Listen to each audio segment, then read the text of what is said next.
All right. Joining me now to chew on this and much more is my great friend, Brian Kilmeade, Fox & Friends co-host and host of One Nation with Brian Kilmeade and the Brian Kilmeade Show on radio. It's an exhausting day, but here he is, giving us some time.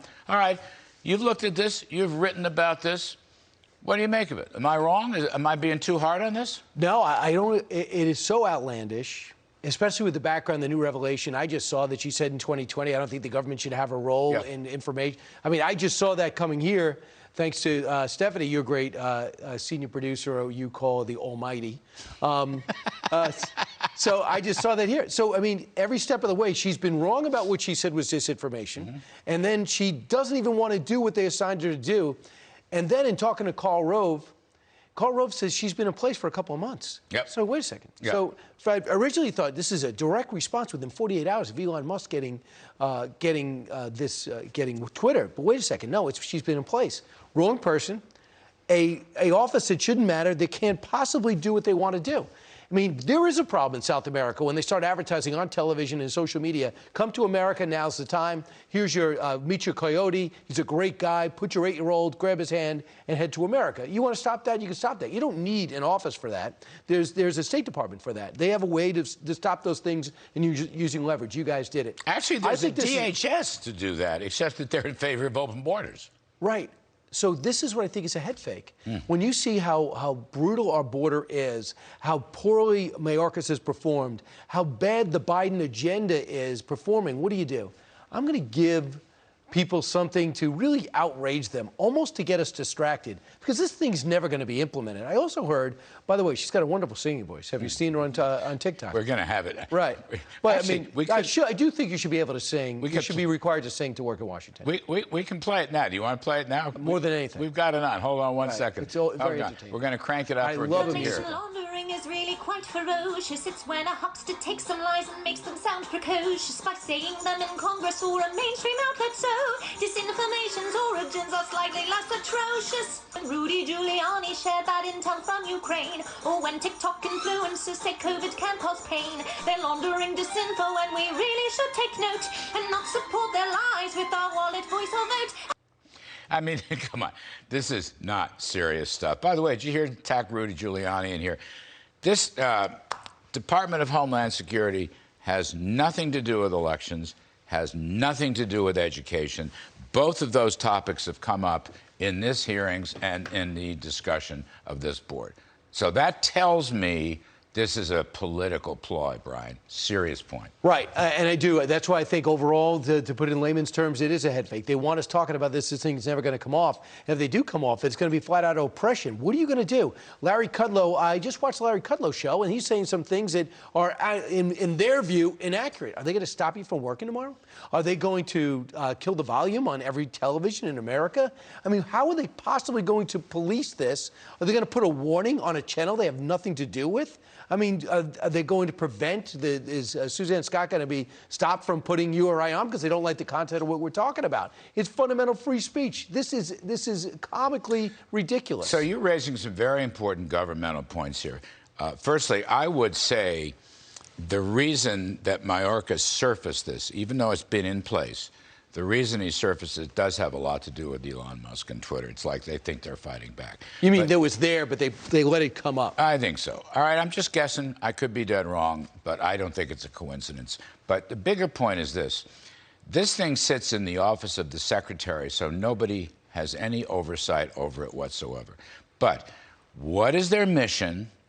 Where's their mission statement? You have to have such things in government. And suppose, to your point, they don't like something that we said or somebody else said. What exactly are the penalties here? Are they going to take somebody across the street from the White House into the old executive office building, maybe one of those ornate conference rooms up on the 3rd or 4th floor, and shoot them? I mean, what are they going to do? What is their jurisdiction? We have a Justice Department already to deal with those kinds of things. I don't understand. Is this woman, who does she report to, or she reports to the secretary? Is she the one that's going to process this? Well, she's already processed all these other things. The dossier, the GPS fusion dossier, she railed at Rudy Giuliani, the Hunter Biden laptop. I mean, she has a whole history of left-wing causes. How did you end your monologue just now? you said the cavalry's coming. Yes. Their actions are mobilizing people. And the first movement, I believe, was the outrage with corporate America. One of the first was when they said Jim Crow 2.0 in the Georgia election law. We all know it wasn't Jim Crow 2.0. They lose the All-Star game. Stacey Abrams so embarrassed that she lost revenue that could cost her the governorship. She changes our editorial in USA Today after already published. They lose the All-Star game. They have all these problems. North Carolina with the bathroom law 2 years prior to that. And they see how much revenue that state lost because people respond, they get nervous. And then there's all this corporate stuff just blew up in their face with Disney and DeSantis. And then think about what else they did. They had a chance to take on the schools and it got exposed. And what's happened in Virginia? You got a Republican governor there. That CRT, they know that if they're going to do it, they got to hide it. So that got pushed back by mobilizing people, by exposing these methods. It's mobilizing people. Now, we find out about this freedom of speech clampdown. The average person out there, non-political, is outraged by it. They don't support it, Democrat and Republican. That's going to mobilize people to have their head on a swivel to see if anything they're doing is being squelched, to blamed on the Russians when it didn't happen, blamed on China when it didn't take place. So their outrageous actions in an attempt to stop people from stopping their agenda has mobilized people the other direction. That's why Joe Biden's numbers are so bad. That's why Democrats are so pessimistic. That's why they're so desperate. Check this out. I want to look up here. It's on the full screen. Here's Elon Musk and his political evolution. Fascinating. If you can see it, okay? He starts out center-left in 2008. All right, then he moves to the center in 2012. I can't see it behind the camera, but he moves center-right in 2021, okay? That's what you're talking about. People leaving the Democratic Party because of this crazy far-left woke stuff. Now, let me see also on the full screen, kids. Let's put up some of Elon's statements because he kind of lays it out verbally. He's been tweeting up a storm just in recent days. Here, I strongly supported Obama for president, but today's Democratic Party has been hijacked by extremists. That's one. Here's another one. The far left hates everyone, themselves included. That's another one. This is from Elon Musk, who's basically a libertarian. He's not a Republican. He's not conservative. He's not a Democrat. But he hates what's going on. That's what you're describing. And then you multiply that throughout the country, and that's why Biden is 20 points underwater in the favorable, unfavorable. And these aren't great 30-second ads. These aren't great campaigns. These are actions. We're judging our own actions in our living room. The theme of the weekend show is going to be the rise of the radical rational. The rational people are standing up, like Elon Musk, and saying, yeah, I thought Barack Obama was a good guy, maybe disappointed me in some things that he did. But Jay Johnson was a hell of a lot better at the border than Mayorkas. He was. And he comes on now to say this is a problem at the border to hopefully get some sober-minded Democrats to understand. Democrat. Obama, Democrat, Jay Johnson. Just by the way, Obama economist Larry Summers. Okay, he pulled the plug on the inflation mistakes of big spending and money printing. It's a pity these people aren't in this administration. But it also tells me, look, unveiling this governance board, sticking it in the secretary's office, this is a deliberate attempt. Okay, they will try to suppress free speech and information. He's saying this, not just the border. He's saying education, right? He's saying elections. What does that tell you? It tells me they want to get to the fundamentals of society. They're thinking this term and long term. But I think everyone woke up. You know, people are outraged not only, but we used to be outraged by colleges. We used to say, look what's going on at these Ivy League schools. Then it says, look what's going on in all these schools. Then they said colleges. And then they said, well, what's going on with these grammar schools? And then you had someone trying to teach sex ed to third graders and people saying it's a don't say gay bill. And they go, wait a second.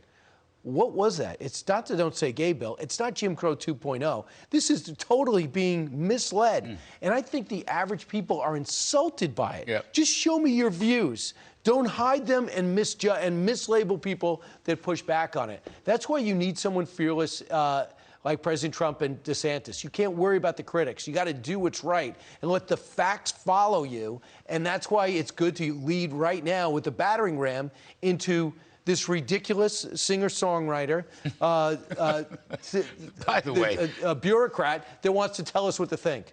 This is the free speech equivalent of their big government socialism. Central planning, running everything, taking freedoms away. This is what they're doing, and it ain't working. I have one. It ain't working. Let me leave you with this. Final point. Mayorkas lost me at I inherited a broken system and a broken border. Oh, we all know that's not true. You might not like what the president did, but man, he didn't break. He was on it through 365 days. He was firing people, much to the chagrin of his critics and his supporters. And to get that thing settled, to get the policy that worked, he had a secure border. He decided to blow up that border. And Mayorkas lied. The way Biden lied, there were no vaccines on the shelf. Remember that? Yes. Of course, Biden and his wife got vaccinated before he was inaugurated.